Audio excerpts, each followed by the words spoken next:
pessoal, bem-vindos a mais um podcast da Rafus Press, mais um Biblioteca Submersa.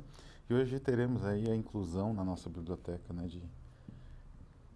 no 102º, incluiremos aí uma grande obra contemporânea, ao lado de outra que a gente já incluiu na nossa Biblioteca Submersa, que é 2666, do Roberto Bolanho. Eu considero essa aqui uma das obras mais instigantes e, enfim, potencialmente melhor estruturadas, melhor escritas e com um maior impacto.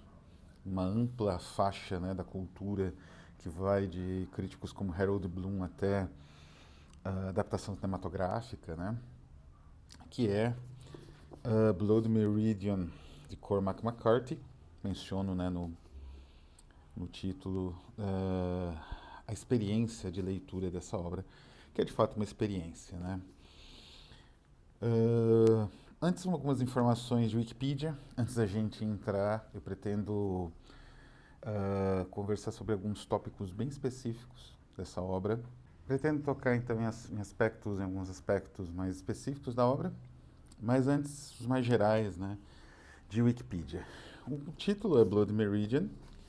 Tem um subtítulo muito instigante, aliás, que é chamado The Or, né, realmente um subtítulo, The Evening Redness in the West, a vermelhidão, né, enfim,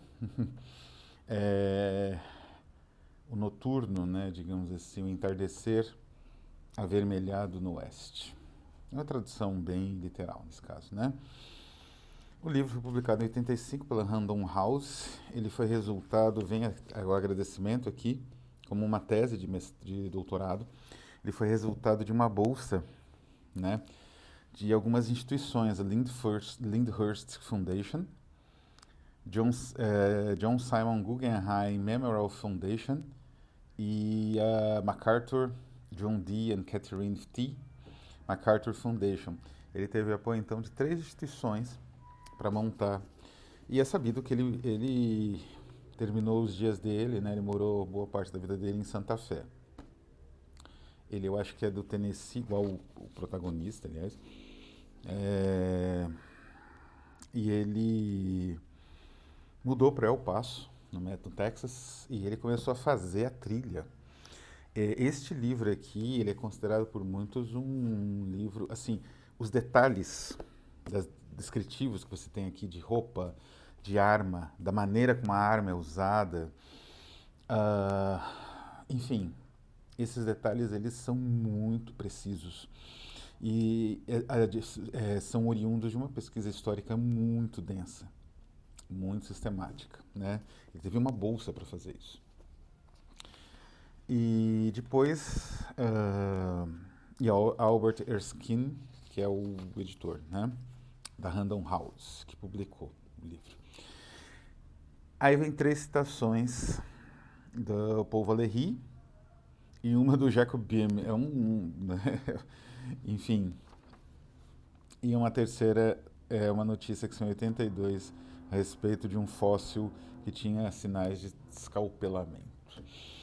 É um fóssil de sei lá quantos mil anos, que menciona na notícia 300 mil anos, encontrado na Etiópia.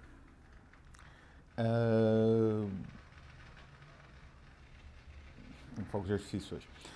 Ocorre o seguinte: o que trata realmente este livro e qual é, não diga complexidade, mas qual é a sua, digamos assim, o seu impacto inicialmente? E é isso que a gente vai tentar editar nesse vídeo. O impacto inicial dele é um impacto interpretativo, não é? Digamos assim, a parte da substância, né? A parte ali do conteúdo e não da forma, tem um impacto tremendo. São muitas interpretações sobre esse livro, muitas interpretações contraditórias entre si. É fácil ver isso na internet, basta procurar os vídeos a respeito de Cormac McCarthy, especialmente Blood Meridian. Esse tipo de problema não se coloca tanto em The Road, por exemplo, outra obra sensacional e também definitiva dele, ou outras obras dele, da fase um pouquinho anterior, quando ele digamos assim, trabalhava mais aspectos faulknerianos e próximos ali do gótico sulista americano, né? Mas este livro aqui tem. Eu já falei aqui da epígrafe complexa, né, com diferentes visões, né, uma visão de um místico alemão do século XVI, XVII, a visão de um poeta, enfim, contemporâneo do início do século XX, um jornal de 82, né, com uma notícia enfim, antropologia ou paleontologia. Essa complexidade existe no livro, existe muita intertextualidade, muita citação, em geral num grau muito abaixo da superfície que o leitor realmente precisa pescar. E, como eu falei, isso leva a interpretações contraditórias, né? Especialmente porque os personagens dele, é interessante isso, eu vou tocar mais quando for falar da questão da linguagem e da narratologia do livro, os personagens eles escorregam para o campo alegórico sem perder a propriedade. É interessante que ele faz um trabalho expressionista, mas mantendo uma certa propriedade do próprio personagem. Por outro lado, essa pesquisa muito densa torna o texto historicamente muito preciso. E isso lembra um pouco Os Sertões, né, o nosso clássico brasileiro aqui, de violência no campo, ou violência em regiões em que a civilização capitalista industrial não havia penetrado, destruído, né, ou amansado. E, enfim, eu li de tudo já sobre eu vi de tudo na internet sobre esse livro. Gente dizendo que era tedioso, gente dizendo que não era tedioso, a mesma pessoa às vezes. Gente dizendo que porque era uma descrição sempre de ações muito parecidas. E de fato existe. Também tem um motivo. Não é? Gente dizendo que isso aqui tinha a ver com uma espécie de alegoria do cristianismo. Gente dizendo que era, na verdade, uma narrativa inspirada no gnosticismo, na ideia de eterno retorno nietzschiana, numa concepção de oposição natureza e cultura, e por aí vai. Todas as interpretações são potencialmente válidas. São válidas, basta elaborar direito, porque elas trabalham na amplitude do significado e não, digamos assim, na estruturação mais minuciosa, né, mais fragmentada do significante. Na amplitude do significado tudo é possível, basta você elaborar bem. Né? Por isso eu gosto muito da crítica de Roberto Bolanho. Fico muito feliz que ele tenha escrito uma crítica de 2 páginas sobre esse livro. Fascinado, né? Nitidamente ele gostou bastante da leitura. São 2 pesos pesados mais ou menos se confrontando ali, né? Como eu disse, os autores provavelmente dos 2 melhores livros dos últimos 50 anos, que é este e 2666, do Bolanho. E ele faz uma crítica no estilo do Borges, né? O Borges partia de platitudes do leitor, aquelas coisas meio óbvias que o leitor imagina lendo, e chegava em conclusões que às vezes repetiam essas platitudes, ou seja, a conclusão não saiu da superfície, muito comum nos ensaios do Borges de literatura. Ele não era particularmente brilhante nisso, mas às vezes ele tinha, como no Kafka e seus precursores, como no texto dele sobre Vai Pécuchet do Flaubert, no texto dele sobre William Morris ou sobre o Fantástico, aí ele arranhava intuitivamente, por conta desse procedimento do início com o senso comum do leitor pedestre, ele arranhava um significado além. E a flor de Pascal e por aí vai, né? E o Bolanho usa esse método para ler o McCarthy, deliberadamente, obviamente por ironia, e ele chega a algumas conclusões interessantes que a gente vai ver numa segunda parte da análise. Esse é o livro, então, essas notícias, essas informações que eu acabei de fornecer, tem todas na internet, Wikipedia e tal. E em algumas edições também, aqui atrás, né, e tal. Também é óbvio que é baseado numa história real, da Gong Glanton. Os personagens citados são possíveis, Alguns existiram, como o próprio Glanton, alguns membros da gangue são documentados como juiz. Vou falar do juiz em breve, mas não como juiz, da maneira como o juiz é desenvolvido na trama.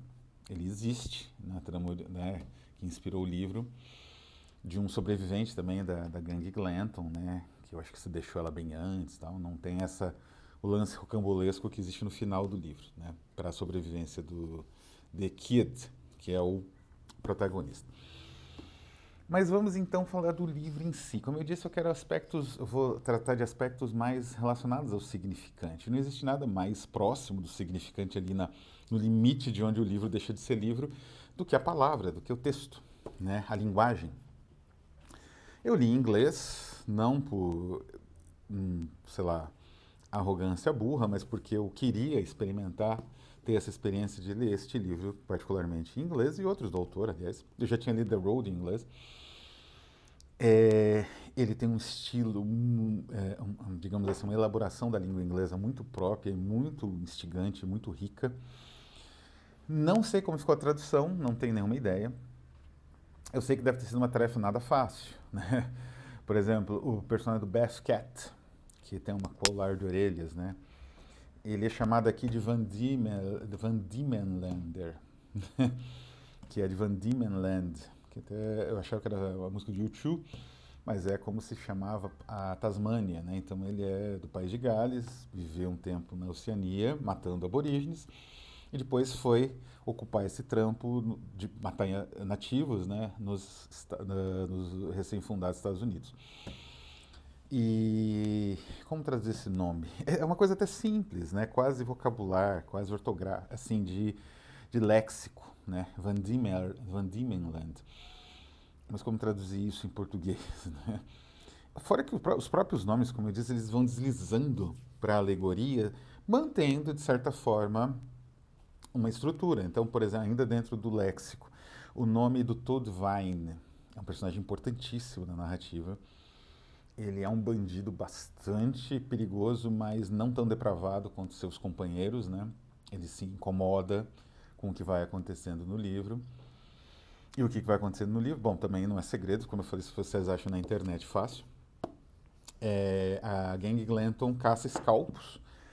A troco de dinheiro, o escalpo é uma prova que eles mataram índios. No início eles começam matando tribos apaches selvagens ou rebeldes, né, com o sistema ali do estado de Sonora, do estado de Chihuahua, naquela fronteira Tex-Mex, não era muito definido se era espanhol, se era mexicano, se era americano, né, estadunidense, não tinha uma definição muito clara de fronteiras. E eles combatiam, só que era difícil achar esses índios. Chegou um momento que eles, provavelmente esses apaches morreram todos, por outras gangues também, ou conflitos com exércitos, né, e tal.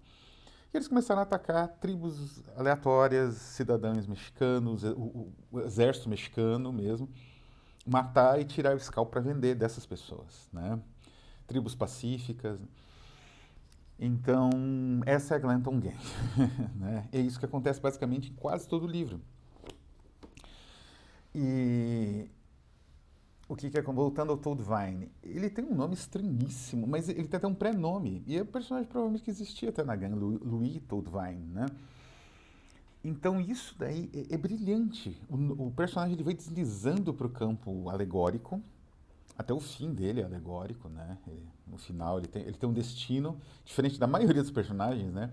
Ele, o Glanton, um outro esportante da gangue que é o Brown, eles têm mais ou menos um destino. O resto desaparece, assim, deliberadamente. É aquela coisa que esses doutores de roteiro, que hoje é muito comum, doutores de roteiro, né? Diria que é um erro, ai, não fechou as pontas do roteiro e tal. Esse livro aqui, né? Ele... O que acontece é isso, o nome dele, né, e ele é Todd Vine o tempo todo, vai deslizando para um campo, Toad é sapo, né, ele vai deslizando num campo alegórico sem ser, é exatamente o nome dele. Então isso é muito brilhante, né, isso é muito bem executado aqui, não é? E isso ele vai fazendo com as citações literárias, a árvore ferida por um raio, que também ela alude a Moisés, né, a sarças ardentes. Tem um outro momento que brilhante de intertextualidade com o Paraíso Perdido, com a questão da pólvora, que é central no Paraíso Perdido, ou pelo menos tem um impacto bastante grande no leitor. Acho que no livro 6 ou 7, que eu não me recordo, mas enfim, tem um momento em que eles fabricam pólvora num vulcão sob a orientação do juiz, quando esse personagem mais ou menos vai se definindo. Ele já apareceu, aparece no início do livro, bem no início, né? E esse juiz faz pólvora com o material de um vulcão, o solo do vulcão e a urina dos escalpeladores com os índios a poucos metros, né? Pouquíssimos quilômetros, poucos metros até de distância, quando eles vão desesperadamente tentando fabricar essa pólvora improvisada de urina, que aliás foi pesquisado pelo próprio Cormac McCarthy que tipo de solo isso poderia acontecer, né? Esse tipo de reação química para produzir uma pólvora improvisada.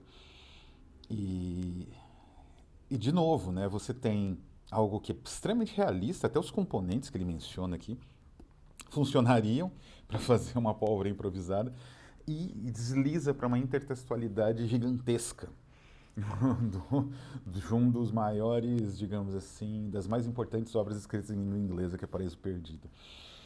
Esse é, né, o McCarthy na linguagem. E essa linguagem ela tem um elemento muito interessante porque ela se estrutura de uma forma que ela não tem, digamos assim, ela é extremamente descritiva. O Roberto Bolanho, como eu mencionei, ele fala disso. É uma paisagem. Esse romance é uma paisagem onde não existem seres humanos, uma paisagem sediana, uma paisagem tenebrosa, apocalíptica, né? Como se fosse um outro planeta. Mas essa paisagem, sem também muita transição, as pessoas são essa paisagem. Não que elas sejam uma espécie de como se você tivesse uma fotografia e não, se tivesse perdido naquela fotografia uns pontinhos de seres humanos. Não. Pela grandiosidade da natureza ou coisa do gênero. Não, não existe nada bucólico. O próprio Bolanho fala disso. Isso é o oposto do bucólico. Aqui é estático, é vertiginoso, não é? O que busca é uma percepção da natureza dos olhos daqueles indivíduos que, sei lá, nunca viram essa natureza, nunca viram o mar. Aliás, isso acontece no livro, algumas vezes, né? Você nunca viu o mar.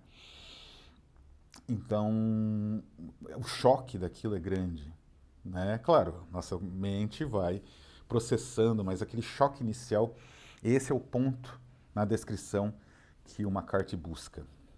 E isso é genial, porque as pessoas elas passam a fazer parte da paisagem, não, como eu falei, como pontos isolados e soltos numa fotografia bucólica de uma totalidade, mas como pedaços, como fragmentos, né? Como montanhas, maciços, né?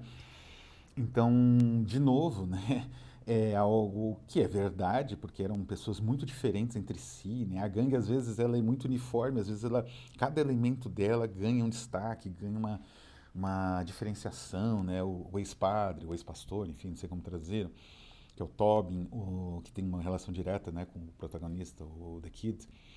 O próprio The Kid, o Toad Vine, os dois negros, acho que é Jackson, né? São um branco e um negro. O V. Manlander, né? Enfim, o Beth Cat. E por aí vai, né? Eles têm nomes, sobrenomes, às vezes o lugar de onde vêm Delawareans, né? Que são os batedores, né? Então, assim, eles são ao mesmo tempo uma maçaroca de gente horripilante e que comete os crimes mais bestiais imagináveis. E, ao mesmo tempo, eles têm uma certa diferenciação em certos momentos. É uma paisagem, é um rio, né? É o mar, é uma descrição de algo muito sublime, né? E que o ser humano faz parte daquilo, de certa forma. E aí a gente entra no segundo ponto, que é o ponto da linguagem. O ponto da linguagem não, da narratologia escolhida, que é brilhante também. Isso eu só vi um cara de um canalzinho americano chamado Better Than Food, muito louco, de, enfim, consumo de álcool, comentando o livro, e ele faz essa observação que é perfeita, que o livro, ele deliberadamente evita, e evita mesmo, o discurso, digamos assim, aquela estrutura discursiva que varia entre o discurso indireto e o discurso direto livre, né? Não existe, inclusive os diálogos, eles são assim. Eles são sem nenhuma indicação de diálogo. Eles vão acontecer no meio da trama e você mais ou menos identifica quem está falando pelo próprio contexto. Nem sempre é tão fácil, né? Então, assim, ou de quem eles estão falando, né? Tem uma hora no final que o The Kid pergunta para o juiz já se transformando numa entidade, já vou falar sobre isso, o que eles pretendem fazer, né? Só que na oração anterior, que é do juiz, ele estava falando do Todd Vine e do Brown, que são dois membros da gangue. Então eles quem? Aí depois que você presta um pouco de atenção, você percebe que ele está falando de outras pessoas, o The Kid. Então é nessa base. Isso dificulta a leitura, dificulta, mas tem um efeito incrível que é uma exterioridade do discurso narrativo. Os discursos narrativos, especialmente relacionados à violência, no campo, essa violência da colonização, eles costumam ter, de certa forma, uma essência explicativa, digamos assim. É só nós pensarmos, por exemplo,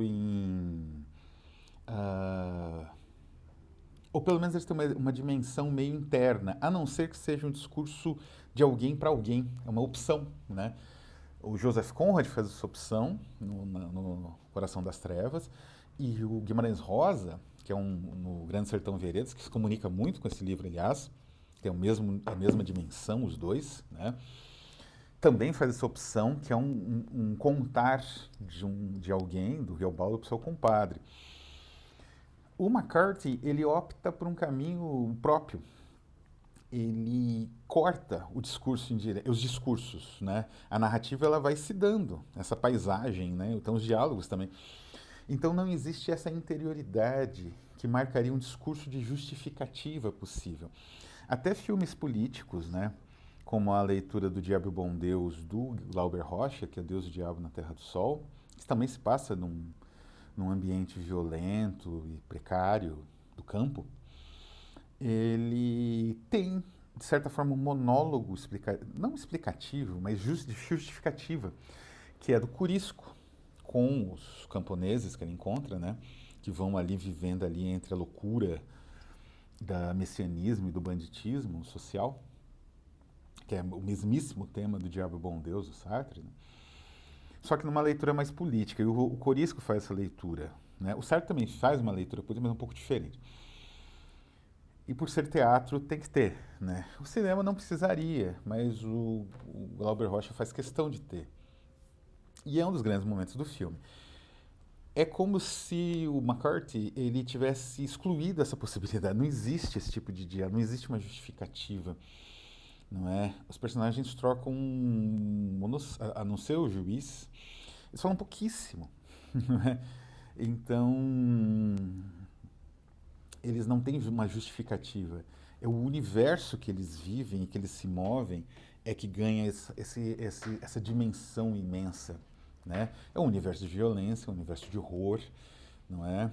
É um universo também de uma certa, como eu disse, de um sublime, de uma certa grandeza inominável.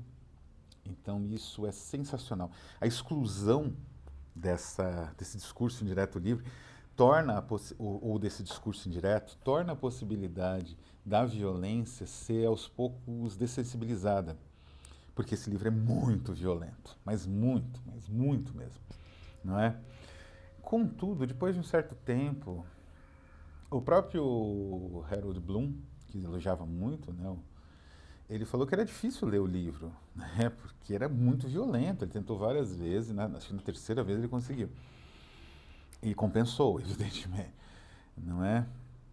Mas, de certa forma, uma dessensibilização por conta dessa não existência de um discurso indireto livre, de um narrador comentando, né? De um personagem expondo o pensamento através do narrador.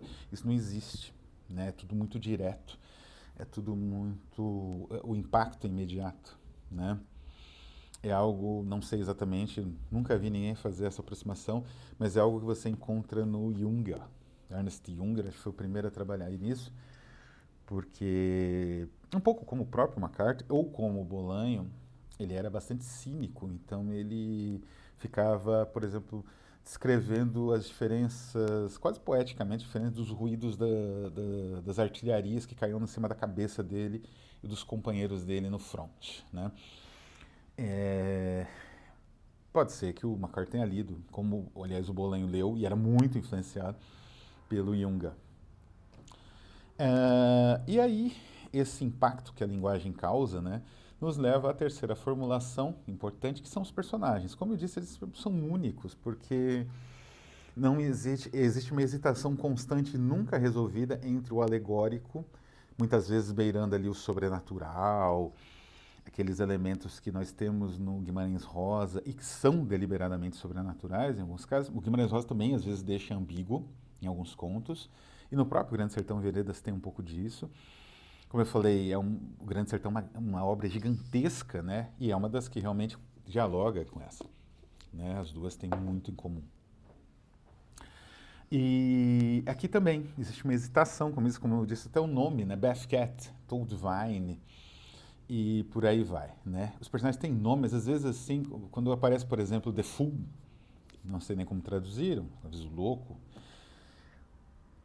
é aquilo que é uma descrição bem grotesca de uma pessoa explorada pelo próprio irmão, né?